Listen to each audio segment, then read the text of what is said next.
جیسے مثال کے طور پر بچے کا ہی تعلق تھا کہ روزہ رکھنے سے بچے کو تکلیف اور بچے کے لیے جو ہے دودھ کا جو ہے معاملہ خراب ہو سکتا ہے،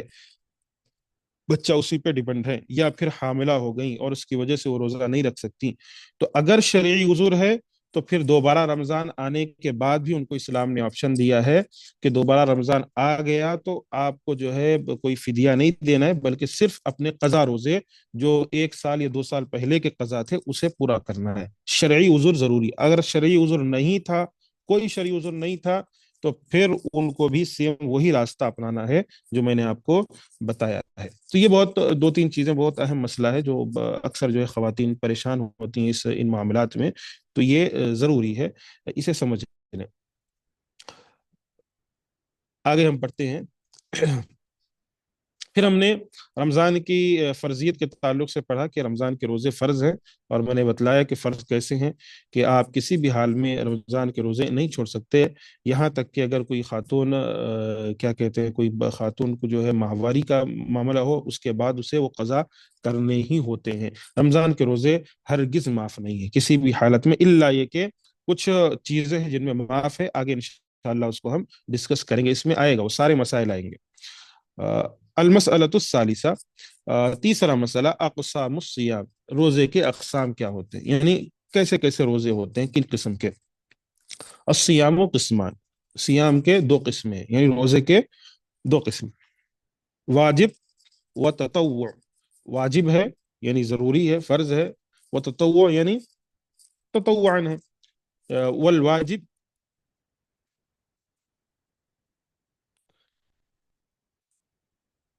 تطوعا ہے یعنی نفل روزے جسے ہم اپنی زبان میں کہتے ہیں۔ والواجب، واجب ينقسم الى ثلاثه اقسام، جو واجب ہیں وہ تین قسموں میں، اس کے تین اقسام ہیں، ٹھیک ہے۔ پہلے روزے کے اقسام کیا ہے، ٹھیک ہے، روزے کے دو اقسام، ایک ہے واجب، دوسرا ہے نفل۔ پھر واجب، جو روزہ واجب ہے اس کے تین اقسام ہیں، کون سے اقسام ہیں؟ پہلا صوم رمضان، رمضان کے روزے، ٹھیک ہے، جو رمضان کے روزے ہوتے ہیں وہ واجب ہے۔ صوم الکفارات، کفارے کے روزے، ٹھیک ہے، وہ جو کیا کہتے ہیں 2 مہینے لگاتار روزہ رکھنا ہے، اگر کوئی رمضان میں جو ہے جان بوجھ کر توڑتا ہے، اور اس کے جو کفارے ہیں اس کے تعلق سے، تو کفارات کے روزے یہ ضروری ہے، یہ نہیں چھوڑ سکتے، ٹھیک ہے، یہ واجب ہے۔ صوم النذر، نذر کے روزے، ٹھیک ہے، نذر کے روزے۔ نظر کا معنی آیا ہے تو اللہ کے رسول کی حدیث بھی ہے کہ نظر سے جو ہے کوئی فائدہ نہیں ہے سوائے یہ کہ کسی بخیل کی جیب سے جو ہے اللہ پیسے نکالتا ہے۔ تو نظر جو ہے اکثر ہمارے پاس مانی جاتی ہے کہ یہ ہو گیا تو میں یہ کروں گی، یہ ہو گیا تو میں یہ کروں گا، ٹھیک ہے، یہ نظر مانی جاتی ہے۔ نظر سے کوئی فائدہ نہیں، ٹھیک ہے، کوئی فائدہ اس سے نہیں ہوتا ہے۔ جو لوگ نظر مانتے ہیں کہ میرا بچہ ٹھیک ہو گیا تو میں یہ کروں گا، تو یہ تو صرف ایک نظر ہے، وہ آپ پیسے خرچ کر رہے ہیں، ہاں اگر اللہ کے لیے کر رہے ہیں تو الگ معاملہ، لیکن اس کا جو ہے کوئی ایسا ڈیپینڈ نہیں ہے کہ اگر آپ نے یہ نظر مانی جس کی وجہ سے یہ بچہ اب ٹھیک ہو جائے گا یا یہ شخص ٹھیک ہو جائے گا، ایسا کچھ ہوتا نہیں ہے، بلکہ وہ ساری چیزیں اللہ رب العالمین نے پہلے سے لکھ رکھی ہیں۔ تو اور اگر کسی نے نظر مان لی تو پھر اسے پورا کرنا ہے، ٹھیک ہے، اسے نہیں چھوڑ سکتا، چاہے وہ کسی کوئی بھی نظر ہو۔ مثال کے طور پر اس نے نظر مانی، بچہ بیمار تھا اس نے کہا کہ اگر میں اللہ میرا بچہ اگر ٹھیک ہو گیا نا تو میں جو ہے ایک بکرا ذبح کروں گا، اب معاملہ ختم، اب آپ نے نظر مان لی ہے، بچہ جیسے ٹھیک ہوگا اب آپ کو بکرا ذبح کرنا ہے، اپنی نظر آپ نہیں توڑ سکتے، ٹھیک ہے۔ یہ نہیں کہ نہیں میں تو ایسا سوچا تھا، ویسا نہیں، نظر مانی ہے تو نظر پوری کرنی ہے، اللہ کہ پھر اس کے بھی جو ہے الگ چیزیں ہیں، اسلام نے شریعت نے اس کے حدود نافذ کیے ہیں۔ والکلام هنا ينحصر في صوم رمضان وفي صوم التطوع، اما بقیت الاقسام فتأتی في مواضعها انشاءاللہ۔ جو یہاں بات کرنا ہے ہمیں، جو یہاں ہماری اصل گفتگو کا محور ہے، وہ رمضان کے روزے ہیں، ٹھیک ہے، اور نفل روزے ہیں۔ واما، اور رہا بقیت الاقسام، جو باقی اقسام ہیں، فتأتی في موضعها، وہ اپنے جگہوں پر آئیں گے انشاءاللہ۔ المسألة الرابعة، چوتھا مسئلہ، فضل صیام شہر رمضان، رمضان کے روزوں کی فضیلت، ٹھیک ہے، رمضان کے مہینے کے روزوں کی فضیلت، والحکمہ،